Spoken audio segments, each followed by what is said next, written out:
दोस्तों, कहानी के बारे में कहूँ तो ये कोई बहुत डरावनी कहानी नहीं है। लेकिन कहानी में जो मुख्य किरदार है उसे एक लड़की बार बार दिखाई देती है और उसे बाद में पता चलता है कि वो जिंदा नहीं है, और फिर भी वो उसे मिलने जाता है। और कहानी की तरफ बढ़ने से पहले मैं आप सभी को एक बात कहना चाहूँगा कि आप कहानी सुनने के बाद ये कमेंट मत करना कि कहानी डरावनी नहीं है, क्योंकि मैं वही कह रहा हूँ कि कहानी ज़्यादा डरावनी नहीं है। ये बस एक व्यक्ति का एक आत्मा के साथ मिलने का एक अनुभव है, लेकिन ये अनुभव बहुत ही खास है। तो इसलिए मैं चाहता हूं कि आप ये कहानी पूरी सुने, क्योंकि इसमें मौत के बाद क्या होता है इसके बारे में लेखक ने अच्छे से बताया है। तो ये कहानी मैंने कुछ महीने पहले कहीं रेडिट या कोरा पर पढ़ी थी और मैंने उसे कॉपी करके रखा था। कहानी के लेखक देवांशु सरकार है। ये कहानी उनके चाचा के साथ घटी एक सच्ची घटना है।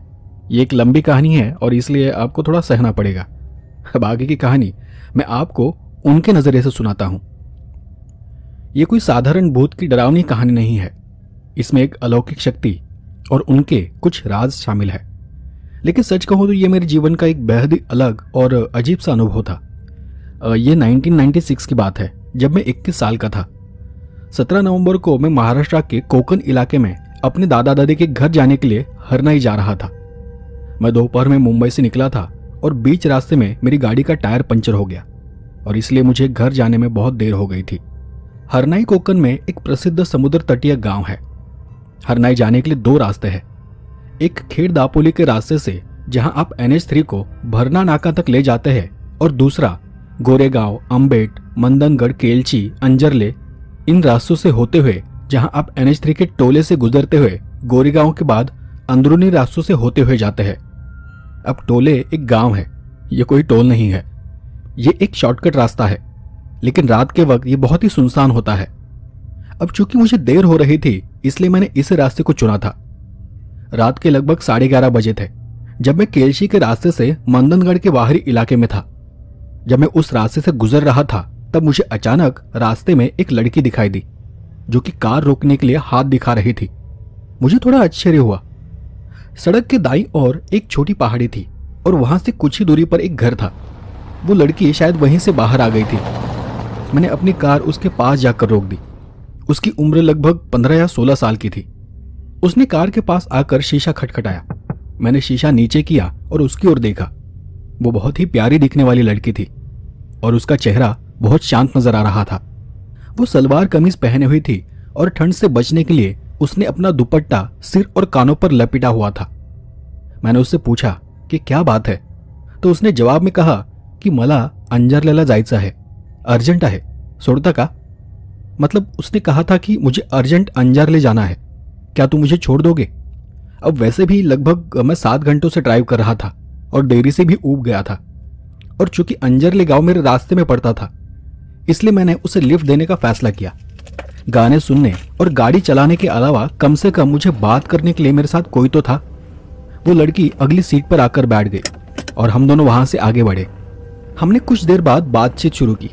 उसने अपना नाम रत्ना बताया और बताया कि वो अपने चाचा से मिलने मंडनगढ़ आई थी। रात 10 बजे जाने वाली आखिरी बस उससे चूक गई और उसे अर्जेंट अंजरले पहुंचना था।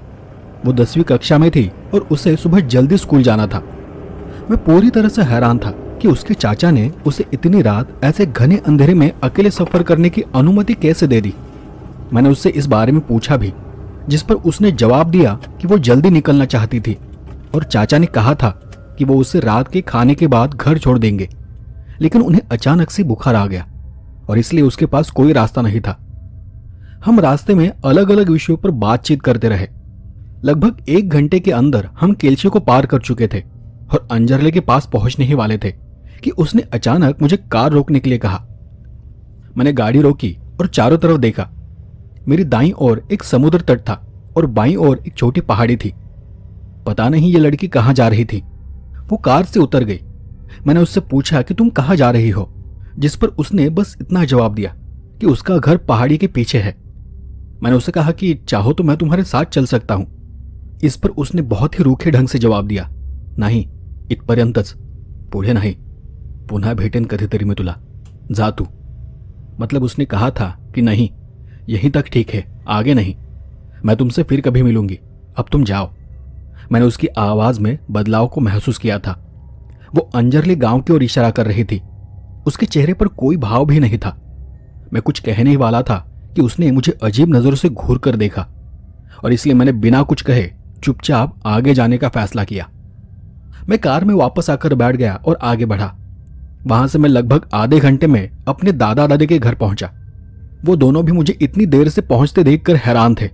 मैंने उन्हें पूरी घटना और रत्ना से हुई मुलाकात के बारे में बताया और तब उन दोनों ने मुझे चेतावनी दी कि मैं वहां आधी रात में उस रास्ते पर फिर कभी न रुकूं, क्योंकि वो इलाका रात में भूतिया होने के लिए जाना जाता है। क्योंकि मैं उस समय इन सब चीजों में विश्वास नहीं करता था, इसलिए मैंने उनकी बात अनसुनी कर दी और सोने चला गया। मैंने एक दिन आराम किया और सुवर्णदुर्ग किले का दौरा किया, जो कि जंजीरा और सिंधुदुर्ग की तरह एक द्वीप किला है। मैंने हरनाई की अपनी पिछली भेंट में कुछ दोस्त बनाए थे और फिर हम दोस्तों ने अंजरले बीच पर एक दिन की ट्रिप करने का प्लान बनाया। बीच पर कुछ समय बिताने के बाद जब हम आराम कर रहे थे, मैंने एक आकृति को पहाड़ी से नीचे आते देखा। लगभग 40 वर्षीय एक व्यक्ति सड़क पर नीचे आ रहा था। वो हमें देखकर आश्चर्यचकित था, क्योंकि अंजरले बीच बहुत सुनसान जगह थी। मैंने उनसे पूछा कि वो कहाँ रहते हैं, तो उन्होंने बताया कि पहाड़ी की दूसरी ओर उनका घर है। मेरे दिमाग में कुछ कौन गया। ये वही जगह थी जिसके बारे में रत्ना ने मुझे बताया था। मैंने बात को आगे बढ़ाते हुए सहजता से उनके परिवार के बारे में पूछा और तब उन्होंने उत्तर दिया कि उनकी पत्नी और 2 बेटे हैं, कोई भी बेटी नहीं है। मैंने फिर उनसे पूछा कि आपके घर के आसपास कोई और घर है, तो उन्होंने कहा कि नहीं, वहां उनका एकमात्र घर है और बाकी आसपास सब खेत है। यह सुनकर मुझे थोड़ा आश्चर्य हुआ। मैंने अगला सवाल किया, क्या आप रत्ना नाम की किसी लड़की के बारे में जानते हैं जो शायद वहीं कहीं रहती है? जैसे ही मैंने उनसे रत्ना के बारे में पूछा, उनका चेहरा एकदम से बदल गया। मुझे अजीब नजर से देखते हुए उन्होंने कहा, दादा, रत्ना माझी मुलगी होती, 10 वर्ष झाली गेली थी। उसने मुझे कहा था कि रत्ना मेरी बेटी थी। 10 साल पहले ही उसकी मौत हो गई है। उनकी बात सुनकर मुझे बहुत बड़ा झटका सा लगा। कुछ पल के लिए मुझे समझ ही नहीं आ रहा था कि मैं क्या बोलूं। धीरे धीरे मैंने खुद को संभाला। यह कैसे पॉसिबल था कि जिस लड़की से मैं कुछ दिन पहले मिला था वो 10 साल पहले ही मर चुकी है। मैंने उनसे कहा भी कि मैंने अभी 2 दिन पहले रत्ना को लिफ्ट दी थी और उसे पहाड़ी के रास्ते पर छोड़ा था, पर मेरी बात सुन उन्होंने मुझे फिर घूर कर देखा। मैंने उन्हें पूरी कहानी सुनाई कि कैसे मैंने उनके चाचा के अचानक बीमार होने और आखिरी बस छूट जाने के बाद उसे मंडनगढ़ से लिफ्ट दी थी। उन्होंने मेरी बात को ध्यान से सुना और मुझे कहानी का दूसरा पहलू बताया। रत्ना वास्तव में जिस रात उसकी मृत्यु हुई थी, उस रात मंडनगढ़ से आ रही थी। उसका भाई उस वक्त मंडनगढ़ में था, जो कि बीमार था, और रत्ना ने आखिरी बस छूट जाने के बाद एक कार से लिफ्ट ली थी। कार का उसी जगह एक्सीडेंट हो गया था। असल में वो कार ड्राइवर काफी थका हुआ था और गाड़ी चलाते वक्त उसकी आंख लग गई। ड्राइवर को भी बहुत चोटें आई थी, पर वो बच गया, लेकिन रत्ना की मौके पर ही मौत हो गई थी। मुझे अभी भी उनकी बात पर विश्वास नहीं हो रहा था। शायद ऐसा भी हो सकता है कि मैं जिस लड़की के बारे में बात कर रहा था वो रत्ना नाम की कोई और लड़की होगी। आखिरकार मैं उस आदमी के साथ पहाड़ी के दूसरी तरफ उनके घर चला गया। जैसे ही मैं घर में दाखिल हुआ, मैंने दीवार पर एक लड़की की तस्वीर देखी, जिस तस्वीर को फूलों का हार चढ़ा हुआ था। तस्वीर को देखने के बाद मुझे सब कुछ साफ हो गया। इसमें कोई शक नहीं था कि ये वही लड़की थी जिससे मैं कुछ दिन पहले मिला था। रत्ना इसी आदमी की बेटी थी जिसकी मृत्यु 10 साल पहले ही हो चुकी है। जब मैं वहां खड़ा था, अचानक मेरे दिमाग में एक विचार आया कि क्या होता अगर मैं उसके पीछे पीछे घर तक चला आया होता। मैं उसे 17 नवंबर को मिला था और मुझे आश्चर्य इस बात से हुआ जब उसके भाई ने मुझे बताया कि 10 साल पहले रत्ना की मृत्यु भी इसी दिन हुई थी।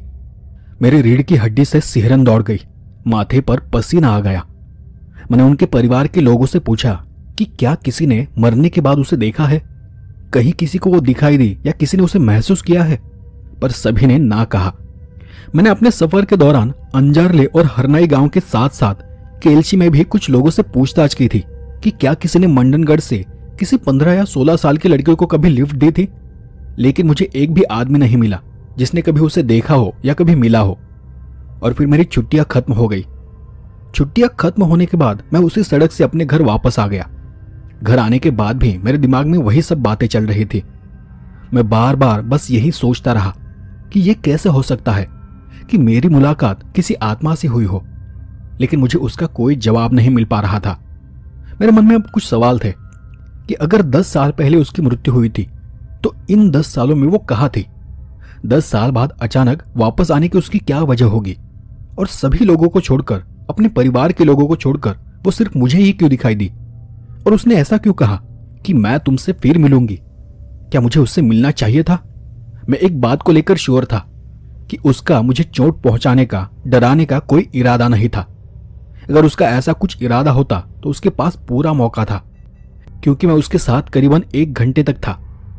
फिर जैसे जैसे दिन बीतते गए, धीरे धीरे रत्ना से मेरी मुलाकात की यादें धुंधली होती चली गई।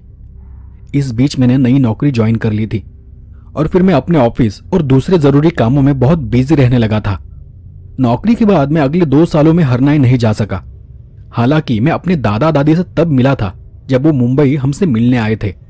ऑफिस से छुट्टी ले पाना मेरे लिए बहुत मुश्किल था, लेकिन आखिरकार करीबन 2 साल बाद मुझे ऑफिस से एक लंबी छुट्टी मिल गई थी और फिर मैंने हरनाई जाने का फैसला किया। हरनाई के सफर के बारे में सोचते ही रत्ना की यादें मेरे दिमाग में ताजा हो गई। पता नहीं कि मैं इस बार उससे फिर मिल पाऊंगा या नहीं। अगर मैं फिर से उससे मिला तो क्या होगा? क्या मुझे उससे मिलना चाहिए? उसके बारे में पूछना चाहिए? मुझे यह सब सोचकर डर तो नहीं लग रहा था, बस अगर वो मुझसे मिलने वाली है तो मैं उससे मिलने के लिए बेताब था। मैं रात की 11 बजे तक मंडनगढ़ पहुंचने के इरादे से मुंबई से देर से निकला, लेकिन इस बार वो मुझे कहीं दिखाई नहीं दी।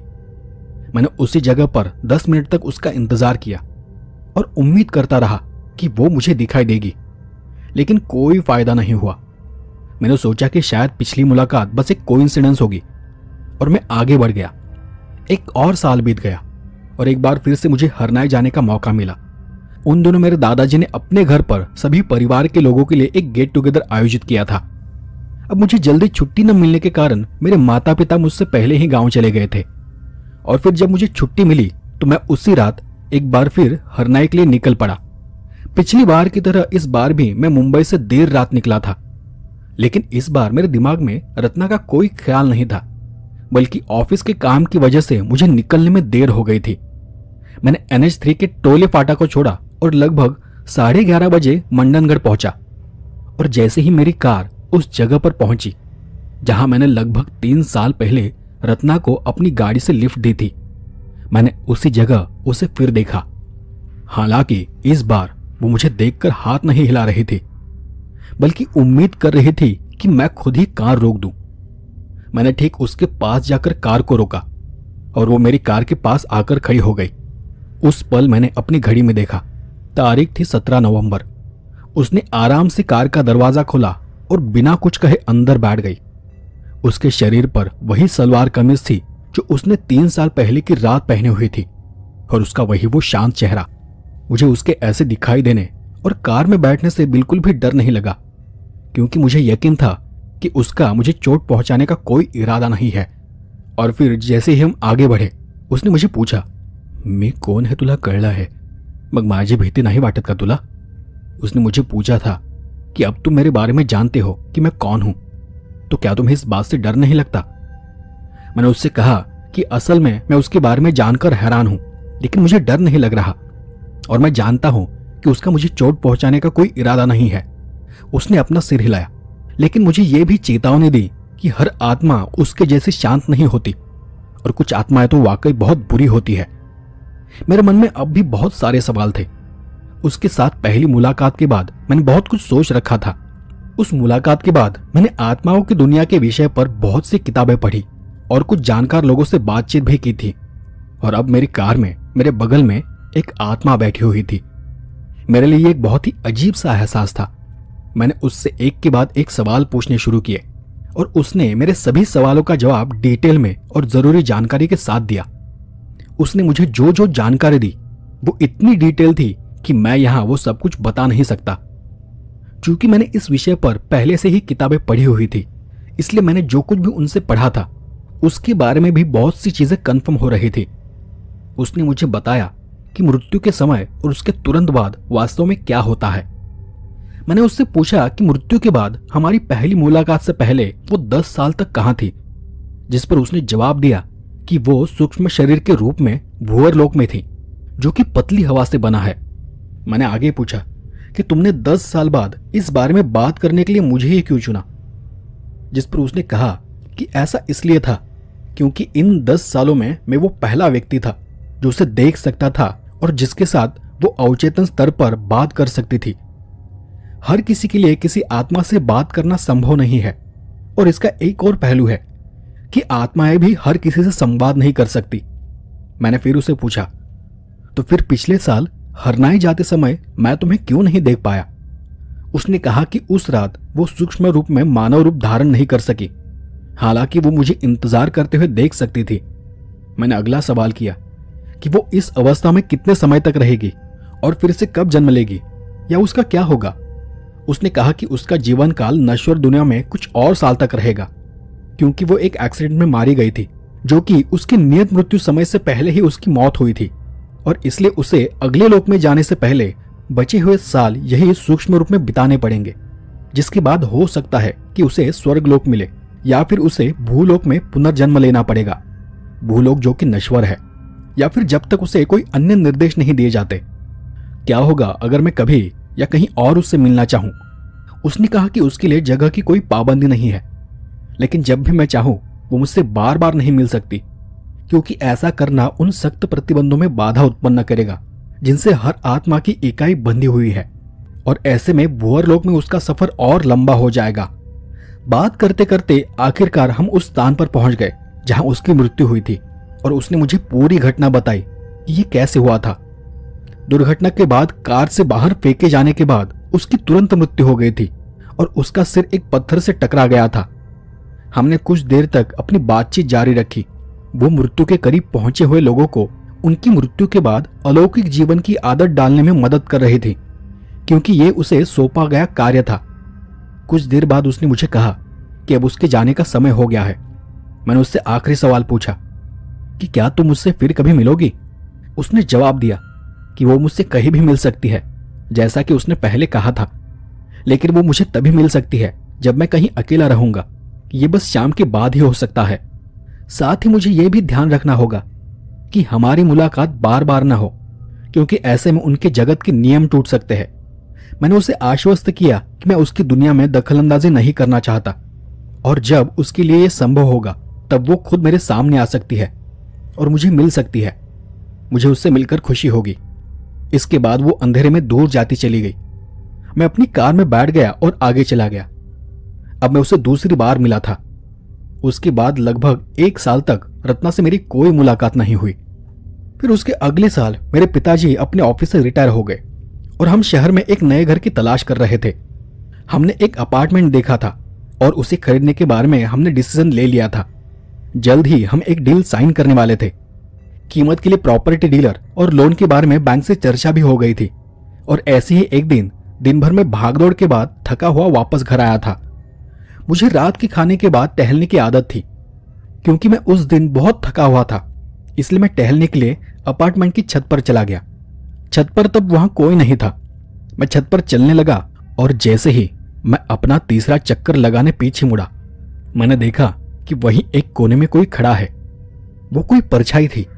मुझे थोड़ा आश्चर्य हुआ कि ये कौन हो सकता है, क्योंकि तब मेरे मन में रत्ना का कोई विचार नहीं था और दरवाजा मेरे पीछे की ओर था। तो मुझे यकीन था कि वो जो कोई है वो उस तरफ से नहीं आया होगा। सामान्य गति से चलते हुए मैं उस आकृति के पास पहुंचा और वो कोई नहीं बल्कि रत्ना ही थी। वो इस बार मेरी छत पर दिखाई दी थी। मैं उसे फिर से देखकर बहुत खुश था, लेकिन इससे पहले कि मैं कुछ कहता उसने मुझे एक ही बात कही, त्या घरात जाऊ नको, तुला मी फक्त हेच सांगायला आली आहे, ती जागा चांगली नाही तुझ्यासाठी। उसने मुझे रूखी आवाज में कहा था कि तुम उस घर में मत जाओ। मैं आज सिर्फ तुम्हें यही बताने आई हूं कि वो जगह तुम्हारे लिए अच्छी नहीं है। मैं उसकी बात सुनकर चौंक गया कि उसने मुझे ऐसा क्यों कहा। ये वाकई एक बहुत ही बढ़िया अपार्टमेंट था और हमने तो प्रॉपर्टी डीलर से बहुत मोल भाव कर डील फाइनल की थी, और ऊपर से बैंक लोन की बातचीत भी पूरी हो चुकी थी। इतना सब कुछ हो जाने के बाद ये लड़की मुझे घर लेने से मना क्यों कर रही है? मैंने उससे इसका कारण भी पूछा, लेकिन उसने मुझे कोई कारण नहीं बताया। बस इतना कहा कि ये उनके नियमों के खिलाफ है। उसने मुझे साफ साफ बस एक बात कही कि वो घर मेरे और मेरे परिवार के लिए अच्छा नहीं है। मुझे उसकी आवाज में एक चिंता और आग्रह महसूस हो रहा था। वो मुझे और मेरे परिवार को वहां जाने के लिए रोक रही थी। उसी पल मैंने डील कैंसिल करने का फैसला किया, क्योंकि मुझे रत्ना पर पूरा भरोसा था। मैंने उससे कहा कि मैं वहां नहीं जाऊंगा, जिस पर वो मुस्कुराई और छत के दूसरे कोने में चली गई। और देखते ही देखते वो पतली हवा में घुल मिल गई और मेरी आंखों के सामने गायब हो गई। उसके बाद मैंने वो डील कैंसिल कर दी, और जब मैंने थोड़ी खोजबीन की, थोड़ी पूछताछ की, तब जाकर मुझे पता चला कि अपार्टमेंट के मालिक ने उसी अपार्टमेंट में आत्महत्या कर ली थी, और उससे पहले भी वहां पर एक हत्या हुई थी। उस अपार्टमेंट में जो हत्या हुई थी, शायद यही कारण था कि रत्ना मुझे वहां से दूर रखना चाहती थी।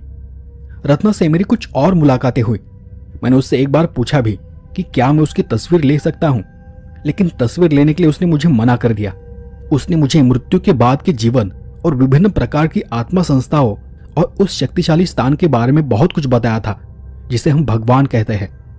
शादी से पहले मेरी पत्नी ने भी उसे एक बार देखा था। मुझे वो तारीख अच्छी तरह से याद है, 10 सितंबर 2005, जब आखिरी बार हमने उसे देखा था। तब उसने मुझसे कहा था कि अब समय आ गया है कि वो किसी दूसरे जीवन में चली जाए और हम फिर कभी नहीं मिलेंगे। हमने बस उसे आशीर्वाद दिया। आज तक मैंने उसे फिर कभी नहीं देखा, और मुझे उम्मीद है कि वो जहां भी है, जिस भी अवस्था में है, वो खुश होगी। मुझे आश्चर्य इस बात से है कि हम दोनों के बीच ऐसा क्या था जो उसे बार बार वापस ला रहा था। मुझे बस यही लगता है कि हमारे बीच जरूर कोई रिश्ता था। और अब आखिर में बस इतना ही कहना चाहूंगा कि सारे भूत इतने बुरे भी नहीं होते, कुछ भूत बहुत ही अच्छे होते हैं। तो दोस्तों, आशा करता हूं कि आपको ये कहानी अच्छी लगी होगी। और हाँ, अब जो भी लोग कमेंट करेंगे ना कि ये कहानी डरावनी नहीं थी, तो मैंने पहले ही बता दिया था दोस्तों कि कहानी डरावनी नहीं है, बस एक व्यक्ति का एक आत्मा से मिलने का एक अनुभव है। तो आज के लिए बस इतना ही। मिलते हैं अगली बार अगले एपिसोड में एक नई कहानी के साथ। तब तक के लिए धन्यवाद।